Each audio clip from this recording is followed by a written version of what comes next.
हाय parents, आजच्या शॉर्टमध्ये आपण बघणार आहोत लहान मुलांचा अभ्यास आपण मजेशीर आणि प्रभावी पद्धतीने कसा घेऊ शकतो। पालक म्हणून आपली भूमिका फक्त धाक दाखवायची नसून त्यांना समजून घेण्याची आहे। मुलांमध्ये अभ्यासाची गोडी निर्माण करायची असेल, या व्हिडिओमध्ये मी बाळासोबत त्याचा रोजचा दिलेला होमवर्क करून घेते।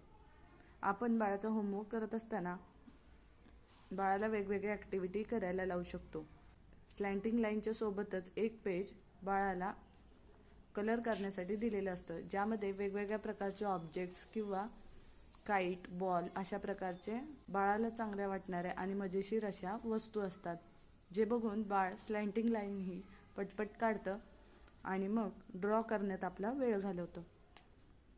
अशा पद्धतीने जर तुम्ही स्लॅन्टिंग लाईनच्या सोबतच एक पेज बाळाला कलर करण्यासाठी दिलेलं असतं, ज्यामध्ये वेगवेगळ्या प्रकारचे ऑब्जेक्ट्स किंवा काईट, बॉल अशा प्रकारचे बाळाला चांगल्या वाटणाऱ्या आणि मजेशीर अशा वस्तू असतात, जे बघून बाळ स्लॅन्टिंग लाईन ही पटपट काढतं आणि मग ड्रॉ करण्यात आपला वेळ घालवतं। अशा पद्धतीने जर तुम्ही बाळाचा अभ्यास घ्याल तर बाळ अभ्यास करायला कधीच कंटाळणार नाही। अशा प्रकारच्या टिप्ससाठी नवीन आयपनला नक्की सबस्क्राईब